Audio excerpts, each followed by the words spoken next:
This is Mike with Reformation Garden, and today I am working on some hugels. I'm doing it a little bit different than I'm used to.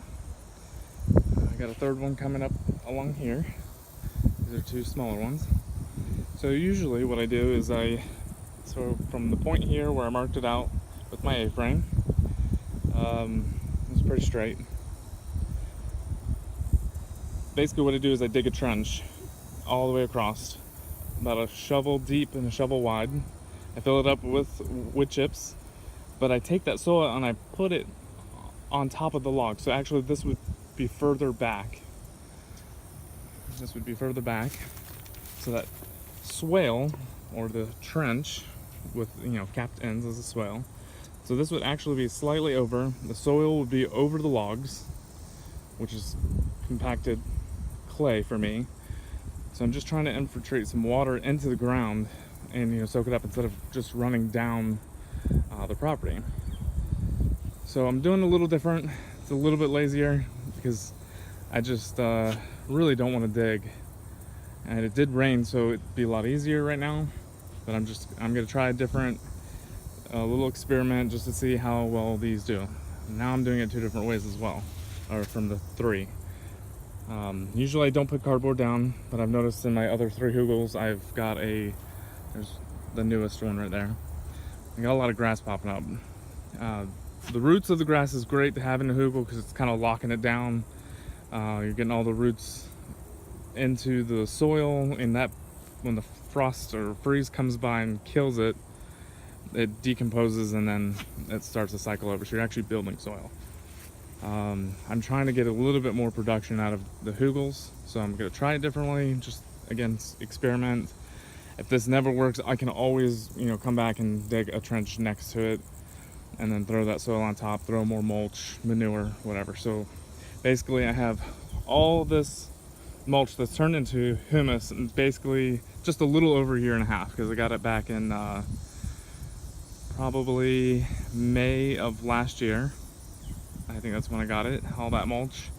Grass is already growing into it, so it's compatible to start growing in. So I'm just gonna throw all that on top, make a nice little mound. I may come back in and dust some manure, just kind of throw it on top and then kind of scratch it in a little bit and then seed it. I think I'm just gonna seed it with some cover crop, or I may even try to grow some lettuce since the manure is in there.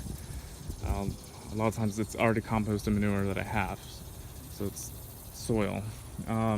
Or I just may come and just bring like 1 or 2 organic bags of soil from the store for these little ones, and then maybe 4 or 5 for the big one, just to get the top layer nice and started basically. And then as the plants grow in and I cut them down the next season, etc., start building soil. But I just need the initial growth to happen, so I can maybe get some lettuce and broccoli and pak choy and bok choy or whatever in here. But yeah, I'm ready to get this productive. I've been trying to do the cover crop. It's done well, but I'd like to see the succession go faster.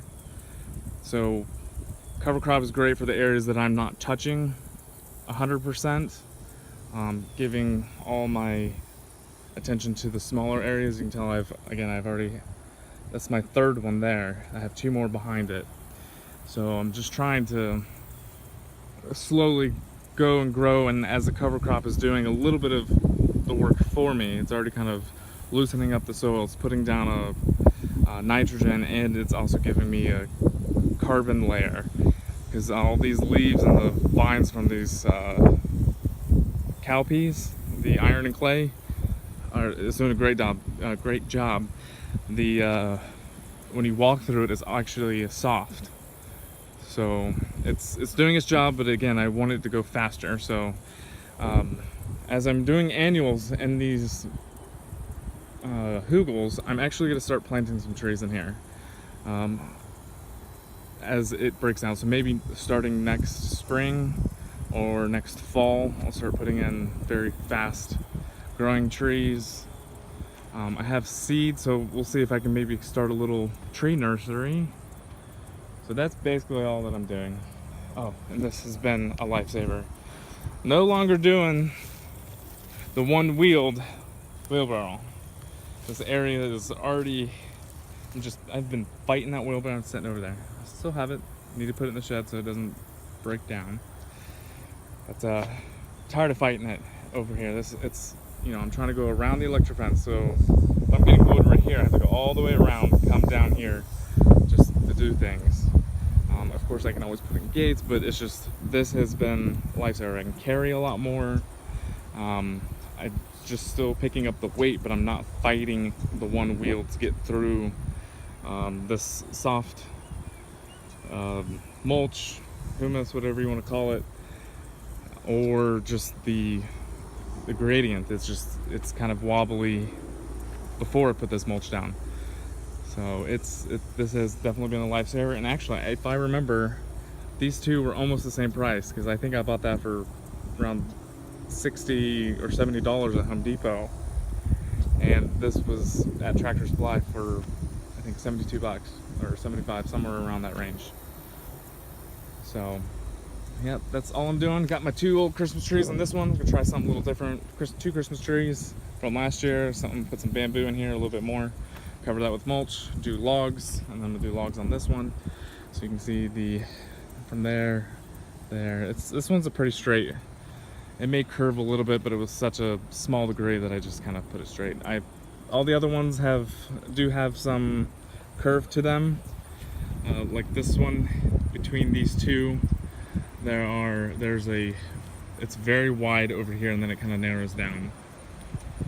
The other two, which you can't really see, these 2 older ones, here and here, actually too close together.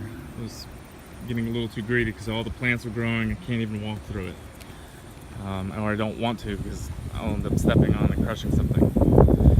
So this is the weekly update. This is Mike with Reformation Garden, over and out.